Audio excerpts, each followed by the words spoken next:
Welcome back to our second video in this series of explaining the true meaning of the Tree of Life, how it's related to the ancient Egyptian and the Sumerians, and how it's all interconnected with the even, which we will talk about later on, the bag and the key of life, which nobody was able to understand what it is.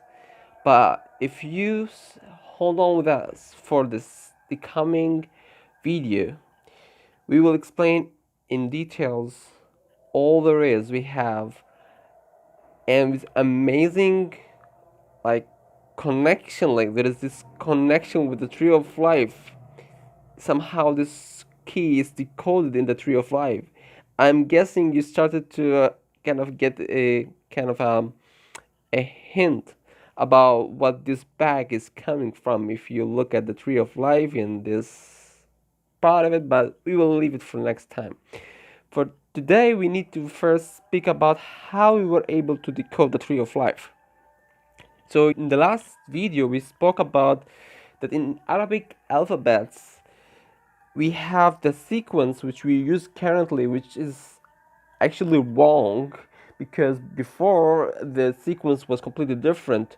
And what I'm saying that the ancient sequence or alphabets of Arabic was ordered in a sequence of what we call the abjad sequence, where every letter has a certain value. So A, for example, it would be 1, and let's say C, instead of 3, it could have been 5. So according to that sequence, we were able to get those numbers for each letter in the verse Hamim Ayin Sin Kaf. So what's Hamim? What is Ayin Sin Kaf? These are broken letters, like a code in the beginning of some of the chapters in the Quran. So some of the chapters begins with the broken letters, what we call it mutaqatta in Arabic, that has absolutely no meaning if you look at it as a single word. But actually, they inscribed a code that nobody was able to decode it until, with the will of God, I was able to do so. So each letter, as we said, it has a corresponding number. So we have 8, 13, 16, 15, and 19.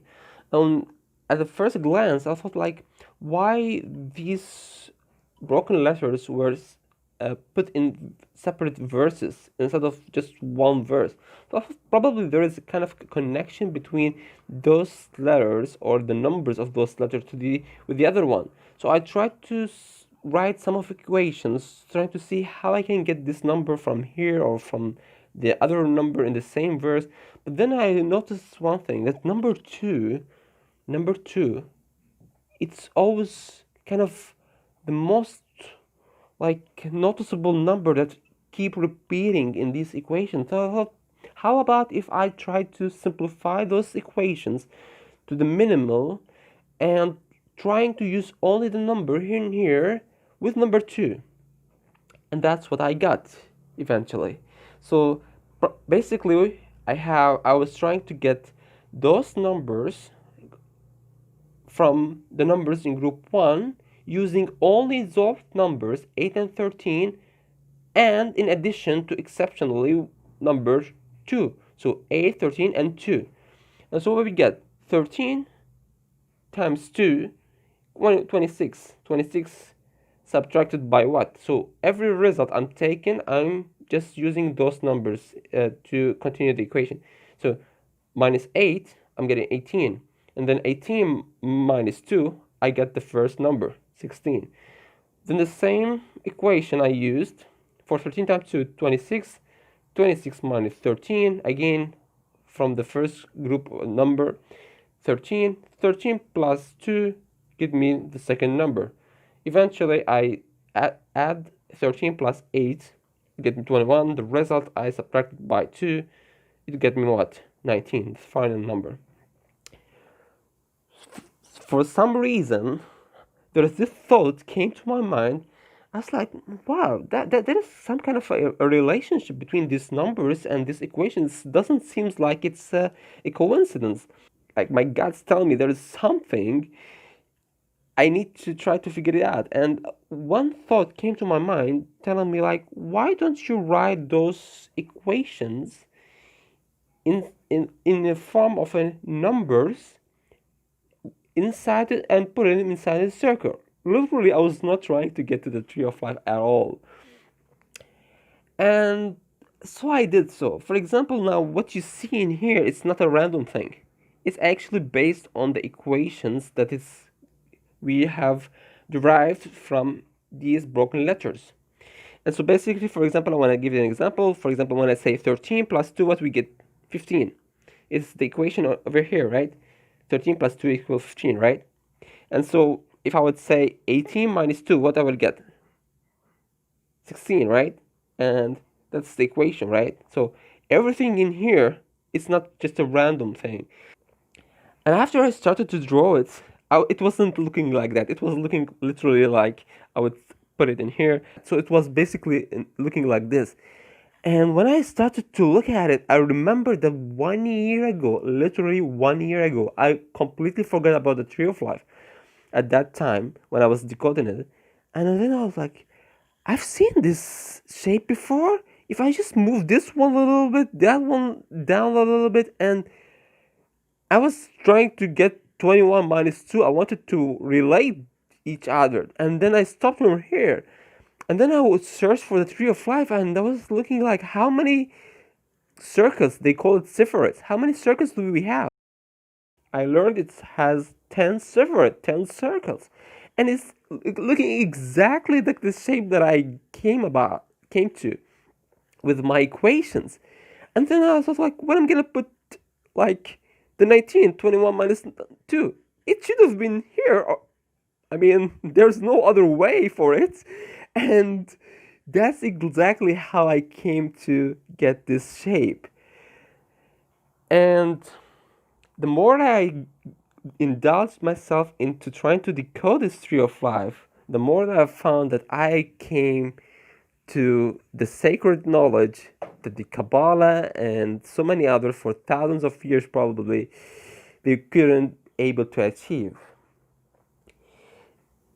What is the tree of life, if someone asks? The tree of life represents the geometry and all the secrets there is in this universe lies in this tree of life.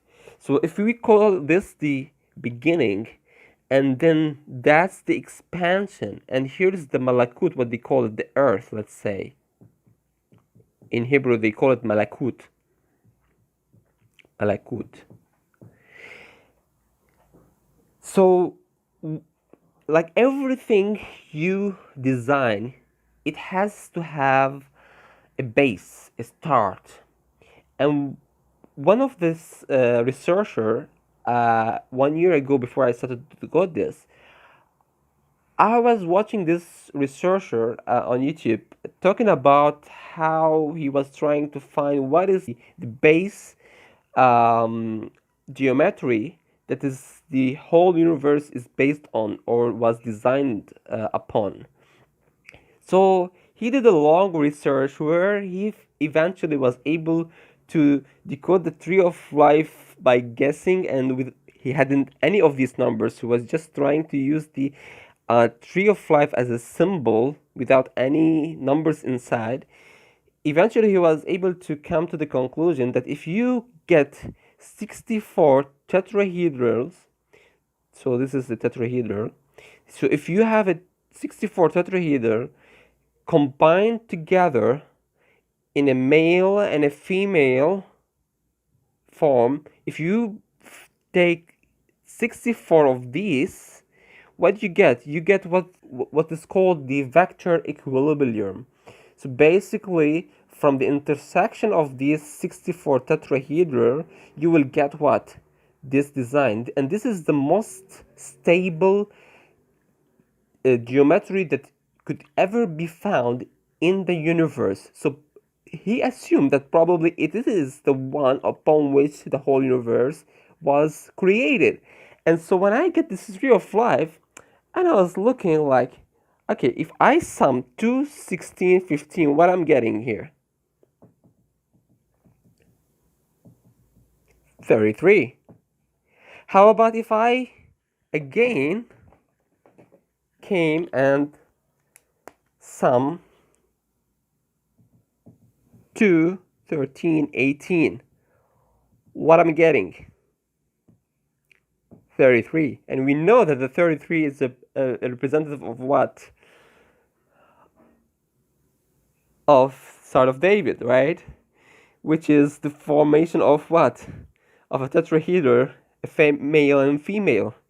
And so if vector equilibrium is the result of a 64 tetrahedron, if I'm summing 13, 8, 15 to 16 and 18, how much I'm getting here?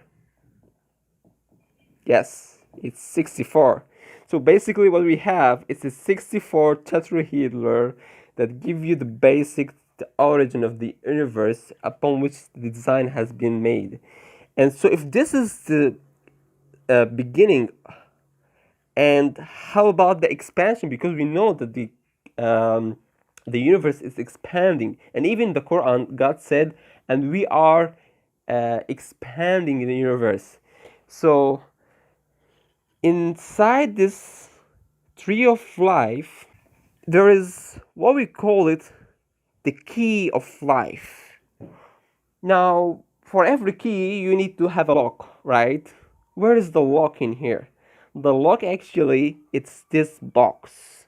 Because if you remove that box, according to Nassim Haramein, and you get this key, which if I will draw it in here, it will be looking like that.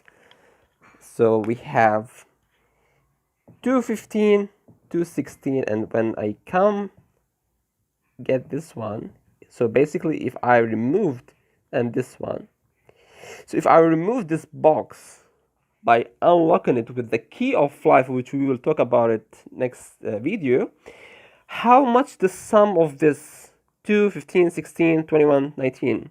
You remember in our last video we get what? 73, right? Which we said, this is, by the way, it's represented in here, 2, 15, 16, 21, 19. This number, which is literally repeated 5 times in the tree of life by summing this, by summing those, and by summing those as well, and by summing these as well. 5 times we're getting 73, which European Space Agency in 2018 they said the scientists have found the key of your universe in what? In number 73, which is, according to the European Space Agency, it's the speed by which the universe is what? Expanding. So if this is the creation started from here, and that's the key of the expansion, so we are confirming what the European Space Agency has said in 2018, which I was able 1 year ago to decode, and you know this European Space Agency said we need more 5 years to confirm it. Well, here you go. I'm confirming it by decoding the tree of life.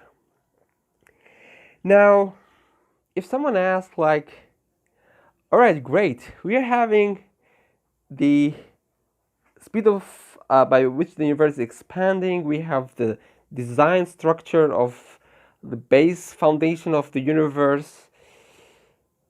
What about when we mentioned about pharaohs and Ramses calling themselves in names when we are when we take the letters in Arabic and try to find their alternate and their corresponding number, we get what? 73.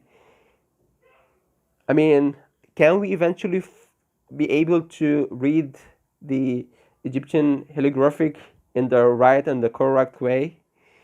Because we all know that till now we are not able to read like the way it should have been read, the Egyptian hieroglyphic.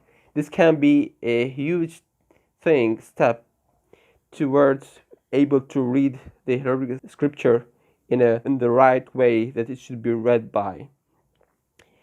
Now, we're gonna stop here for this video, but we're gonna continue later on to talk about how the pyramids were built to be the key to unlock the tree of life, to reach to the source of all power, because we all know that the pharaoh's main aim or goal or dream was what?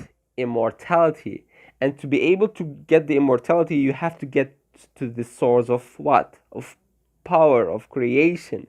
And here is the beginning of the creation, where is God. How you can be able to get this? By having what? The key to unlock the powers of God. And that's the belief system which still exists in our day, where some people try to do so by frequency. And we're going to talk about how the pyramid used to harness a frequency to unlock the fabric of universe, so that they can able to reach to the source of all power. 73, 73, 73. We will explain that in the next videos to come. Until then, take care and see you later.